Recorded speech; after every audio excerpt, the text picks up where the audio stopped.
Welcome to News at Night for Tuesday, December the 22nd. I'm Colette Linden. I'm Craig Huckerby, and if your wish was for Christmas snow, I have some good news for you. That's coming up. That's why we're taking decisive action to contain this deadly virus as we wait for the vaccine to roll out. And as your government, we will always have your back during this difficult time. We will be there to support you through this. For our impacted businesses, that means unprecedented grants of up to $20,000. These are grants, not loans. Up to $20,000 that will help thousands of businesses weather this terrible storm. The Ontario government is providing new financial support for individuals, families, and small businesses as they do their part to stop the spread of COVID-19 and protect the province's healthcare system during the province-wide shutdown. The province is expanding the Support for Learners program to include secondary school students. Details were provided today by Premier Doug Ford, Christine Elliott, Deputy Premier and Minister of Health, as well as Stephen Lecce, Minister of Education. In January 2021, students aged 13 through grade 12 will be eligible for funding under an expanded Support for Learners program.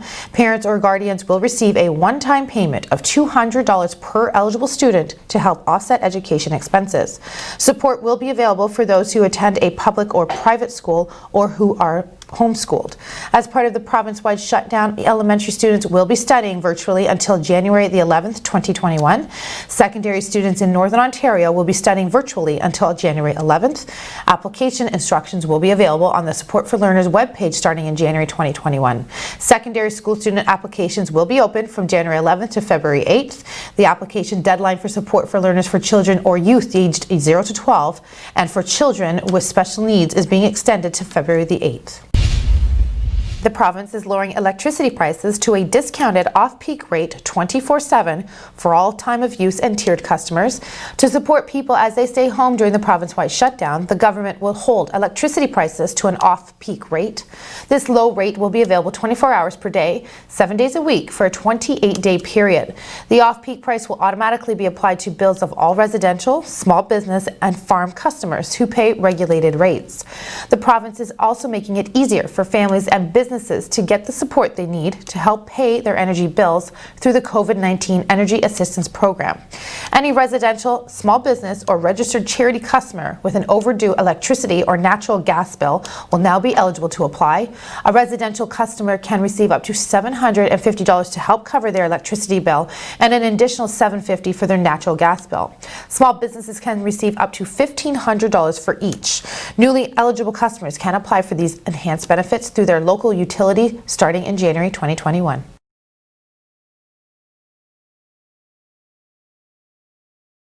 The Rivers have always spoken. It's time for us to listen. The Rivers Speak is music from Thinking Rock Community Arts, performed over 8 days at the Mississauga First Nation Powwow Grounds in September 2017.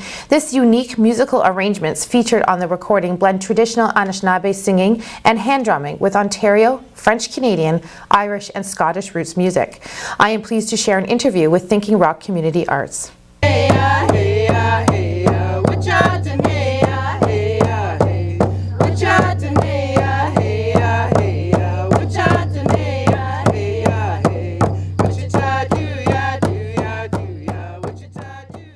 The Rivers have always spoken, and it's time for us to listen. Thinking Rock's inaugural album, The Rivers Speak, a music from a community play, was officially released December 1st, 2020. Recorded mostly outdoors at the Mississauga First Nation Powwow Grounds, this original score was performed in Anishinaabe-Moan, French, and English by the original cast of the play over the summer of 2018.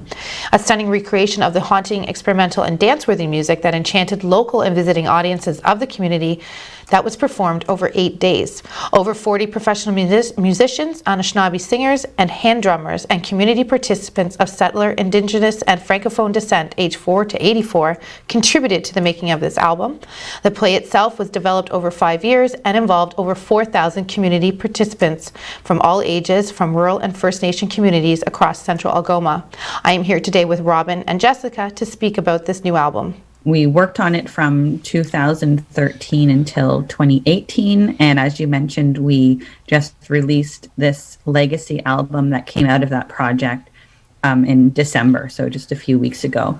So it's really been a labor of love by many thousands of local people that have been part of this project, and local artists and visiting artists and community partners.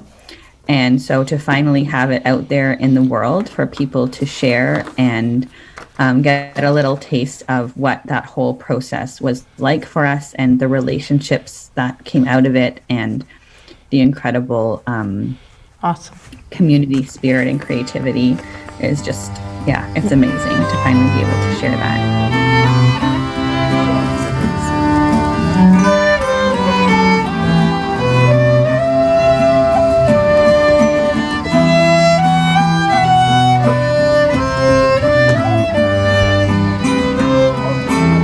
I think the importance of this album is really about the creative collaborations, but it's also just about creating a conversation that continues to live. So it's a continuity of history, because it really looks to the past, and the layering and the weaving together of the stories of the lands and the people who have come to call this area home, and then to offer that back to community in a way that can continue to be engaging people in conversation. It was a pleasure meeting both of you, and I hope to speak with you soon. Great. Thanks so much for taking the time. No problem. Have a great day, guys. Thanks. You too. Take care.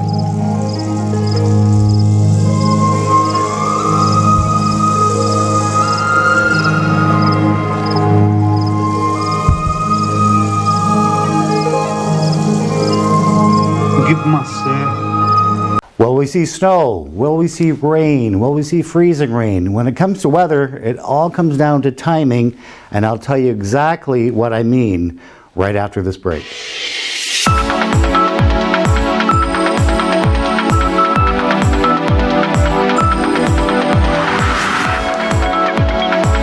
What's life without making a few mistakes down the road? A few sharp turns. And doing things for what we adore, but might regret later. A trip to Chuck's Roadhouse isn't one of them. With melt-in-your-mouth AAA steaks, buttery lobster tail, half-priced apps after 9 p.m., an ice-cold draft with all your Roadhouse favorites. Chuck's Roadhouse. Food the way it ought to be, priced the way it used to.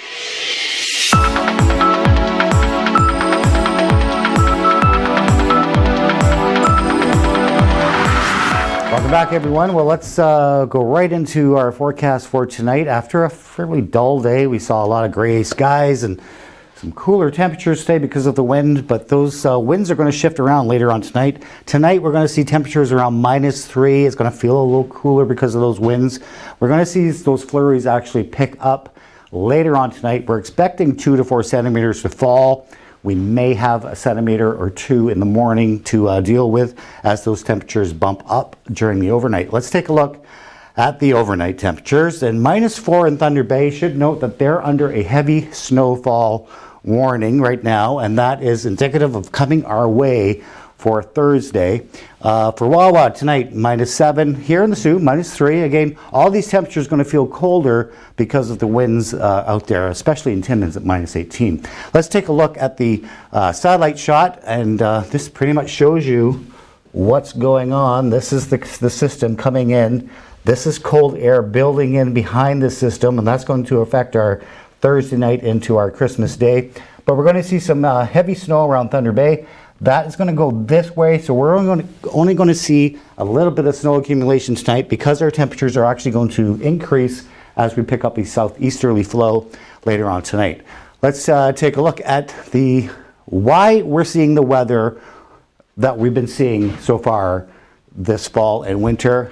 This is the La Nina pattern, and that means there's a big heat right here. It's bumping everything up. Normally this jet stream would be like this, going down like this. You can see it's only going here. So we're going to stay for the next 3 months above normal temperatures because of this pattern. That said, we're also going to see an abundance of snow starting in January. Let's take a look at the forecast for tonight. A mix of flurries and some freezing rain for later on tonight. Nothing really to worry about for this evening. Again, picking up 4 centimeters tonight. Temperatures at +3. We're going to see temperatures increase. Actually, that should be changing to about 4 degrees. We should update that with some snow for Thursday. And then we're going to see the temperatures drop Thursday night to -13. And that's when we're going to see that influence of lake effect. And for Friday, we're hoping to see a little bit of sun. We're going to start the day on Christmas morning with some snow. For the rest of the week, starting for Sunday, again, snow. We could pick up another 3 to 5 centimeters on Sunday. Temperatures falling back down to +4 or -4 for a daytime high and getting lower for Monday and Tuesday with a mix of sun and cloud and temperatures around -8. So you may want to have your shovels ready to keep your paths clear for Christmas Eve because we are expecting a substantial amount of snow for Christmas Eve and Christmas Day. Colette is back with more local news right after this.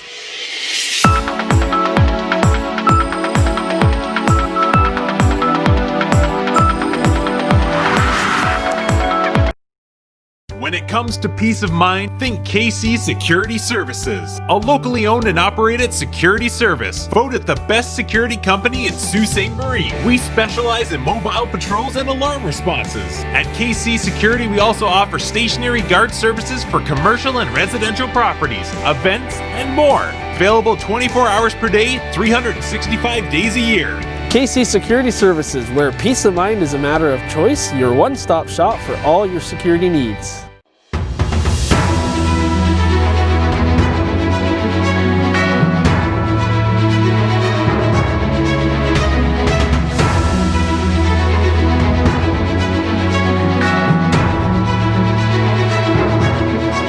With Doug Ford announcing that Ontario will move into a province-wide lockdown on the 26th of December, the question was posed if the NHL will be given an exemption for traveling. Ford responded that it's currently on the table being discussed as with many other provinces across the country. Well, what I understand, that's in front of the health table right now. No decision has been made on that yet. We have had a plan that we reviewed from the NHL. There's 5 provinces that are impacted by this, so we have met federally with some federal public health individuals as well, and with some interprovincial public health individuals, and work is ongoing in relation to whether or not there is public health risk to the NHL coming back, and at this point there's still ongoing work in relation to that. This is not the case where there'll be simply one standard for one group of individuals and one standard for another. This is a very serious time in the COVID-19 pandemic. Everyone is coming together. Everybody is making extraordinary sacrifices, and we see that every day. And we appreciate, I think, the incredible support that we've received from the Vancouver Canucks over time, their commitment to this effort as well. But, there's also lots of things before Dr. Henry, the other provincial health officers. So we will take a little bit of time to respond. Now, let's meet the players for the Elite Women's 3-on-3 presented by Adidas. Women's professional hockey will be televised live in the United States by a major cable network for the first time when NBC Sports Network airs the National Women's Hockey League semifinals and final in early February.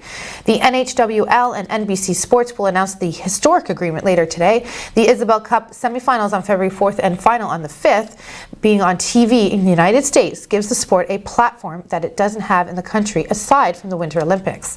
Over the past couple of months, putting the 2021 NWHL bubble plan together, and on Monday, the league announced an agreement with Yale University to provide saliva-based COVID-19 testing for players and staff. The league consists of 6 teams from Buffalo, Connecticut, New Jersey, Minnesota, Boston, and Toronto. Thank you for watching News at Night for Tuesday, December 22nd. I'm Colette Linden. I'm Craig Huckerby, and Colette, are you hoping for a white Christmas? Yeah, I think I'm okay with that. Okay, just for that one day. I have some really good news for you. That's coming up. That's great. Well, stay tuned for more news and weather coming right up after this.